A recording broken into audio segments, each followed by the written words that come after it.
Good morning, good morning. Welcome to News in Nigeria TV. And with me, I have Mr. Raf. Yeah, this morning, this beautiful Thursday morning, we're going to be discussing about the snubbing of the president of the biggest economy in Africa, which is President Tinubu, who got snubbed yesterday by President Ramaphosa. And this was brought to the awareness of the Nigerian people by Aisha Yusufu. In response to that, Bayo Ananuga called Aisha Yusufu an unpatriotic, a pessimistic Nigeria. I mean, it was evident that Tinubu was snubbed. And later in the day, we saw that Nnamdi Kanu, through his lawyer, Ejimako, will probably sue for a out-of-court settlement so that Mazi Nnamdi Kanu will once again regain his freedom. So first and foremost, let's start with Mazi Nnamdi Kanu. Then we'll go to the issue, to Tinubu issue. Okay, out of court settlement by Ejimako and Ejiafo, the duo of Nnamdi Kanu's counsel. I think if I tell you I am not happy, it means I'm lying. I want them to go outside the court settlement for Nnamdi Kanu to be off the cage.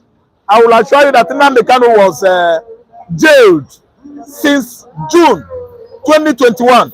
That is exactly 36 months today.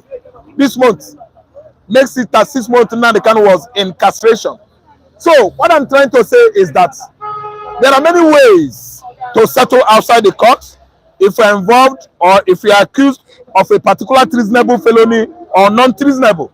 All I know is that what Nnamdi Kanu is doing is far away from the law that says you should not topple a government, you should not be involved in any treasonable activities. Agitation for Biafra has nothing to do with treason, treasonable felony. Are you listening to me? Let alone coup d'etat. He is staging coup d'etat. Let alone a crime against humanity. He has not committed any crime against this country, against his family member, or even humanity. So outside court settlement has many things. I want to tell you this. If I tell you that Nyako Binta himself is not the one that give this brain, that is giving this brain to Ejimako, the duo of Ejimako and Ejiafo, the lawyers, it means I'm lying. Because the Binta Nyako himself is telling the whole world that he's tied. He keep on seeing solicitors soliciting for federal government of Nigeria, and he himself is the chief judge. She's the justice. She's the one to decide. But when solicitors for federal government keep on coming and coming, when he has set someone that is free, the complainant is still bombarding High Court, Nigerian High Court, with solicitors, coming up with many charges, even charges that are not in existence. They will label all manner of suits against Nnamdi Kanu. Binta Nyako's hands are tied. This woman has always been saying this, that this man, Nnamdi Kanu, has been freed by the law. He is not operating under anybody. He is operating under his own self-determination. That's what he's doing. And it is not against international law, nor is it against the Nigerian constitution. I don't know if you understand what I'm saying. So I have gone this length to understand that outside the court settlement is it. So that Nigeria will leave Nnamdi Kanu. Nigeria will leave an Igbo man alone to be doing his business. I don't know what to understand. What might be the outside court or out of court settlement? I believe it is going to be palatable for everybody. I'm telling you. I don't think it's something that if he hears it, he will say no. Everyone will say no. Why? Why that? Because all I know is that if you hold me by the gun, on gunpoint, near my chin or my stomach, whatever you tell me to do, I will do it. Do you know what is Zik? I'm a Zikist. Zik believe that an empty-handed or an unarmed man can never fight an armed person. Someone with gun is stronger than you. Do the needful. You know what? Later, you can come back to know whom the person is. Yesterday, Simon Ekpa held a space on the X app, and he said that the Biafran Republic government in exile is at war with the Nigerian government. that if IPOB says that they are not at war, that he is at war because Christopher Musa has declared an asymmetric war in Biafran land. And under his watch, nobody will be killed on Biafran land without consequences. Quickly, what's your reaction to Simon Ekpa? My reaction is that after the war of 1967 to 1970, Igbos, Nigerians, they still declare what I term silent war against the Igbo man. We were fighting from 1970 till date, which is 54 years now. We are at war. Ask me why, with Nigeria. The war that is going on in Biafra land is a silent war. Why? If you look at the federal government of Nigeria and it comes to southeastern Nigeria, you will find out that nothing that is happening at the federal level that is happening in the southeast. There's no presence of federal government of Nigeria in the southeastern Nigeria. Whatsoever development, infrastructural wise, or employment establishment, or let me call it industry or industrialization, going on in Igbo land is from individuals, if not the state government. Federal government of Nigeria, they turn their back on the whole southeastern Nigeria. I'm not talking about only Anambra where I come from. Federal government is not doing anything in Igbo land. The only recent thing people are pointing at is the flyover that pass across Onitsha from Asaba to Onitsha, the other side of Igbo land. That is a flyover, it's not a bridge. That is the only achievement for 54 years now. The whole things you can see in Enugu, Owerri, Abia, Ebonyi, Anambra, anything industries, manufacturing industries, anything production industries in Igbo land, anything social infrastructure in Igbo land are from individual effort. People of that region are the owner or the champions of those establishments, not federal government. Federal government turn their back on Igbo land. Federal government do not regard the southeastern Nigeria. I don't know what I understand. So if anybody is telling me that federal government presence is found in Igbo land, look at the bridge. Is that bridge? Is that how bridge should be? Have you not seen the bridge, the main bridge, Onitsha Bridge? Well protected, both sides with top. That is a bridge.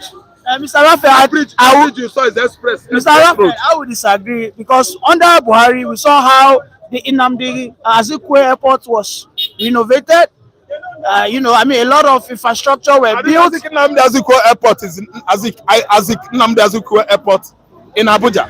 It's not in Igbo land. There's a federal airport in the east that has been renovated by Buhari. Jesus Christ is the Lord. Which federal airport? Is it an airport or is it Uli? Uli airport. Ojukwu built Uli airport.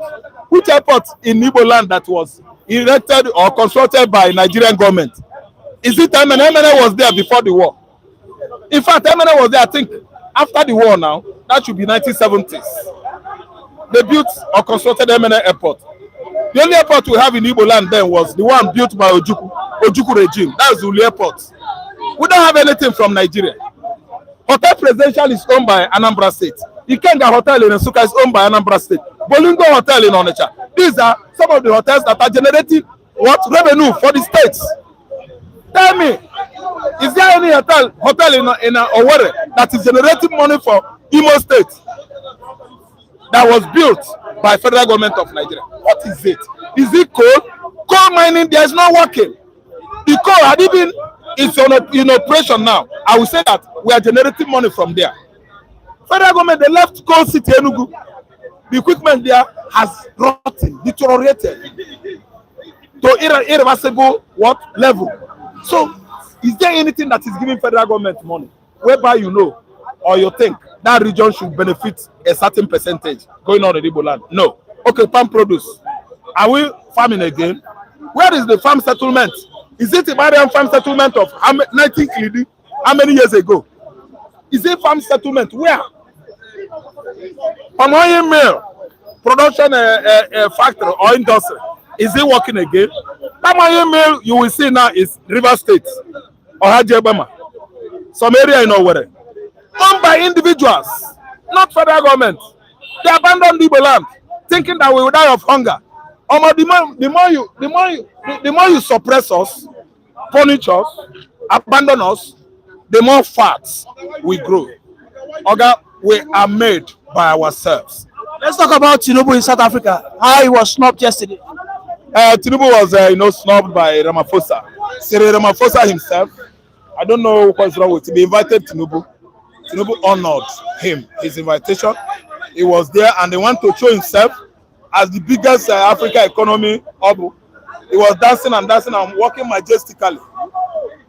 But on getting to the man, snubbing could mean many things. Greeting others without greeting you. Having handshake and embracing others without having handshake or embracing you is a snub. There are many ways to explain that someone is being snubbed or someone snubs. Because I saw Ramaphosa embracing many people. Tinubu was standing as this, my brother was standing by my side. Ramaphosa did not pay him that attention. So snubbing, people are looking at, the way I'm looking at it, Nigerians understand things in many ways. Ramaphosa did not attack Tinubu. He did not say, Tinubu, why did you come? I don't know what to understand. Tinubu was there. The man was greeting people. Okay. Being that if this man embraced Tinubu, Tinubu fall down now. If you embrace him, Tinubu fall down and die, then go say na killer. How now want make you greet? I don't understand. Okay, snubbing. That's not possible. Listen, do you hear Ramaphosa abuse him? Snubbing, the whole Nigerians, all those this APC. Tinubu was stretching his hands out. That's snubbing I mean now. Because when you bring your hand, if I withdraw, that's snubbing. He did it systematically. They saw it because they want to finish Tinubu at home. They want to criticize him, which is true. What is going on now? It started since he said, I saw it on breaking news, that he snubbed him. He withdraw his hand, fine. Meaning, you are not welcome here. Because you did not go there. It is not your own mandate. You stole someone's mandate. Yes, that's what it means. Why did he invite him? Why did he invite him? Wait, the snubbing meaning all your citizens are in South Africa feeding facts, while all the your citizens living in Nigeria here are dying of hunger. What are you doing here? Snubbing has many meanings. Your government is illegitimate. What are you doing here? Did you come here to corrupt me? Snubbing to Tinubu has many meanings.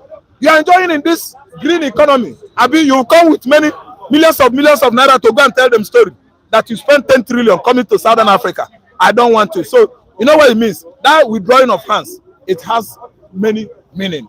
And let me tell you, anytime we are having interaction session, don't use Nigeria as the biggest Africa economy. What do you mean by biggest Africa? We are the biggest population. We are the biggest economy. We have the potential. No. We are the highest producer of oil in Africa. Wait.